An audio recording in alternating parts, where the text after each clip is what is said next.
3, 2, 1. Open your mind. Assalamualaikum warahmatullahi taala wabarakatuh. Teman-teman, kita akan melanjutkan pembahasan kita di video-video sebelumnya.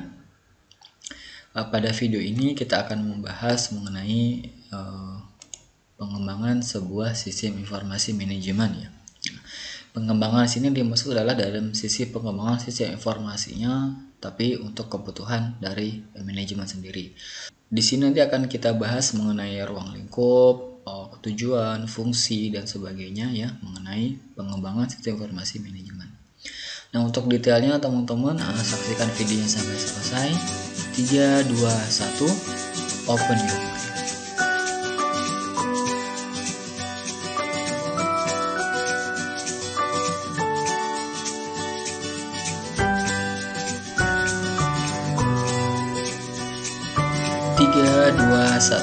Open your mind. Nah teman-teman, pada slide pertama nanti yang akan kita bahas adalah kita akan mempelajari dulu mengenai apa sih itu pengembangan sebuah sistem ya. Kalau menurut literasinya, pengembangan sistem adalah menyusun suatu sistem yang baru untuk menggantikan sistem yang lama secara keseluruhan atau memperbaiki sistem yang telah ada. Nah, jadi ada dua opsi di situ ya. Jadi mengganti sistem yang lama atau memperbaiki sistem yang ada menjadi sistem yang baru. Nah, seperti itu.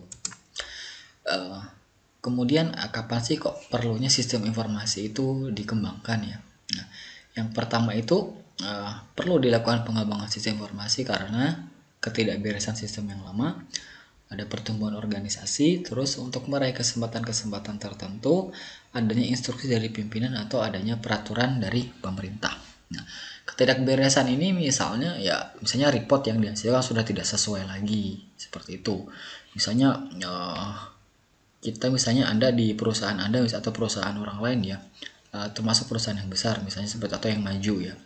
Misalnya kalau dilihat baik untuk manajernya ya, penjualan ini bagus sekali ini kayak gini. Misalnya penjualan sampai 1 bulan 1 M. Ya seperti itu ya.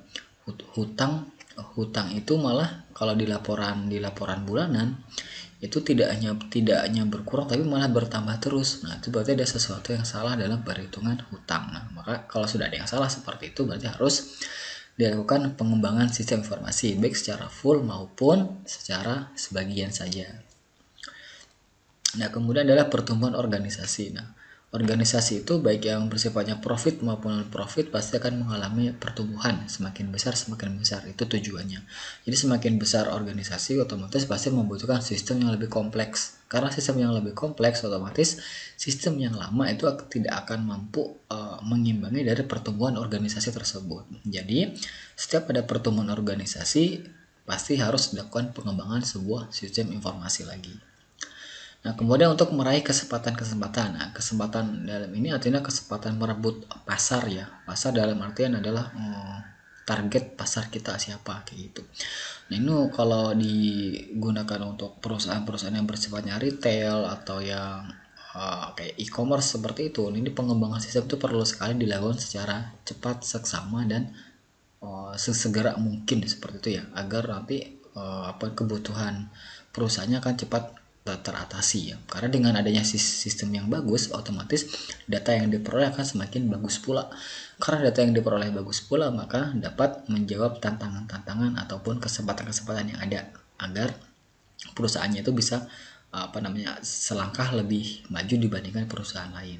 Nah, kemudian yang nomor 4 ini adanya instruksi dari pimpinan atau pemerintah. Nah, jadi kalau misalnya pimpinan sudah kita akan ngembangin sistem, ya udah kita kembangin. Itu mau sebulan yang lalu baru dikembangin lagi juga is okay. Nah, gitu juga sama pemerintah ya. Karena biasanya sistem informasi itu akan menyesuaikan sendiri terhadap peraturan pemerintah. Contoh misalnya kalau di sistem penggajian, misalnya kan kalau ada pasal PPh misalnya gaji itu dipotong 2,5%. Tahu-tahu misalnya pemerintah menaikkan pajak misalnya sampai 5%, otomatis sistem penggajiannya kan harus dirubah juga menyesuaikan peraturan pemerintah. Nah, kira-kira seperti itu. Nah, indikator diperlukannya pengembangan sistem informasi. Nah, jadi nih kalau tadi itu perlunya pengembangan sistem informasi dilakukan kapan? Ini ada indikatornya lagi nih. Jadi kalau salah satu indikator ini sudah terjadi, berarti memang harus ada dilakukan pengembangan sistem informasi. Yang pertama ada keluhan pelanggan ya. Jadi pelanggan itu pasti memberikan keluhan. Oh, misalnya sistem kita tuh kurang tepat, kurang baik, susah di iniin. Nah, biasanya kalau kalian membuka sebuah di Play Store ya, mungkin kalau bagi Android ya, di Play Store atau di App Store yang pakai iOS, pasti di setiap aplikasi yang kalian download itu ada komentar-komentar di bawahnya. Nah, baik itu dari keluhan ataupun feedback yang baik ataupun feedback yang buruk. Nah, itu menjadi salah satu. Kalau ada keluhan, misalnya berarti developer harus segera memperbaiki keluhan tersebut atau menindaklanjuti lah seperti apa jadinya. Nah, seperti itu.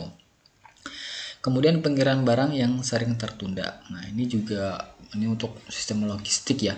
Jadi kalau sistem logistik itu pengiriman barang terhadap produk dia, jasa dia itu sering terlambat, berarti ada salah satu sistem informasinya itu tidak jalan. Kok kenapa sih selalu tertunda terus? Seharusnya kan on time.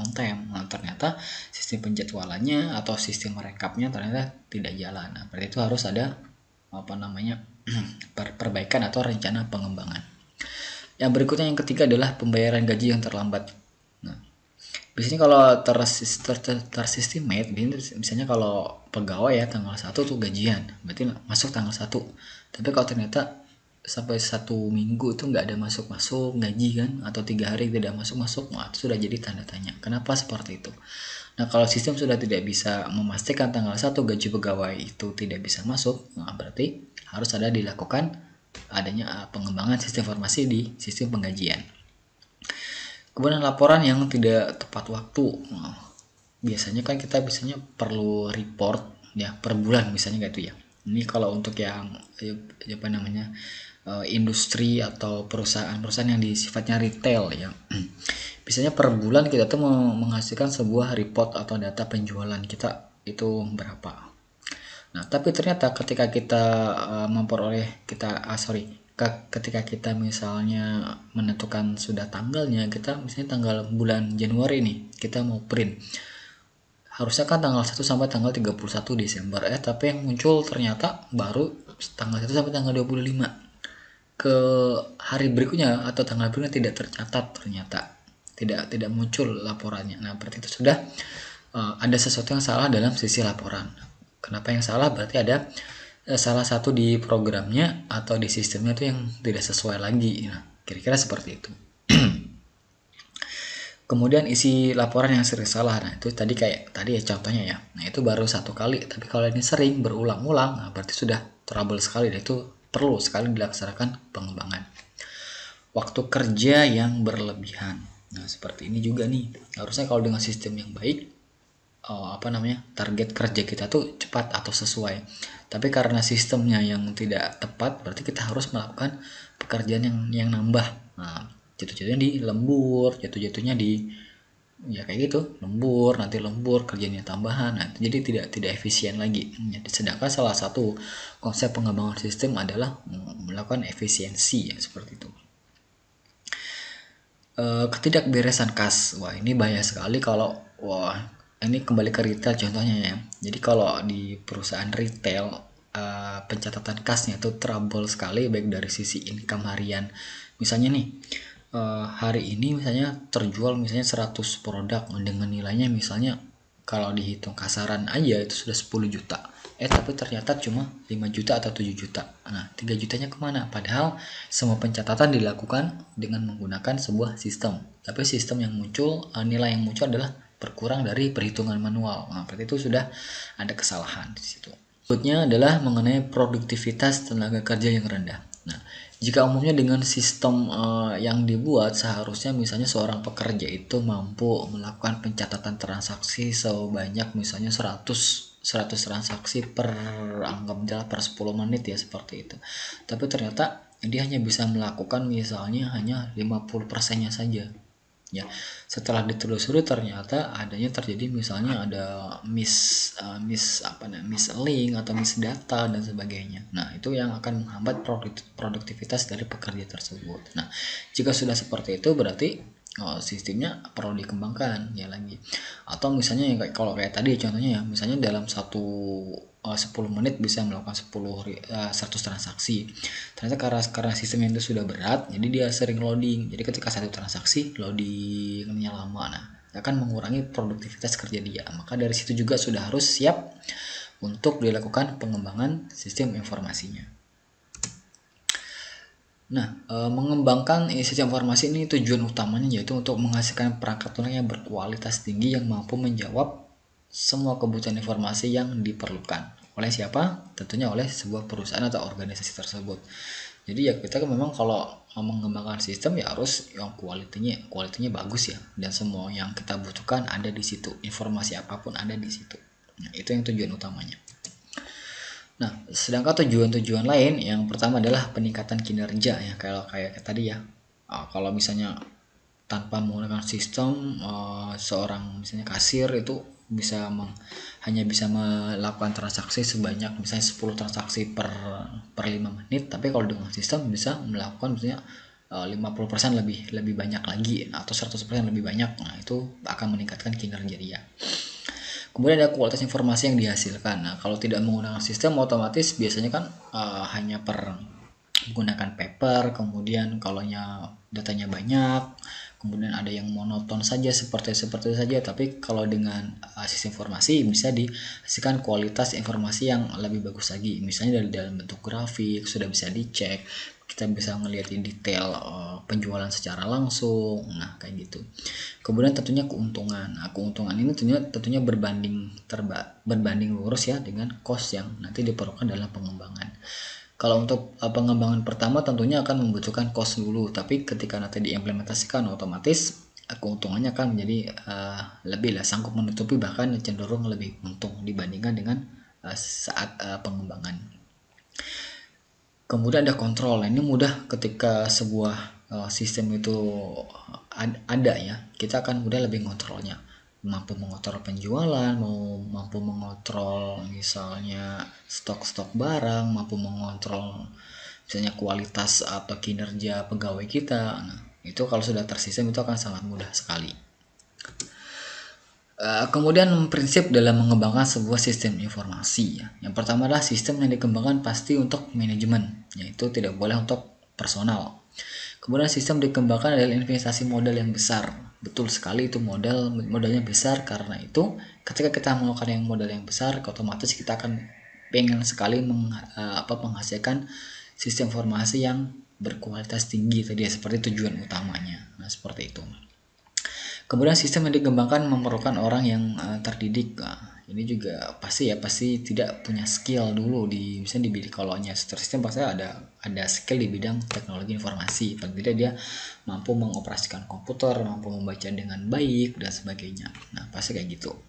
Kemudian yang keempat adalah tahapan kerja dan tugas-tugas yang baru dilakukan dalam proses pengembangan sistem.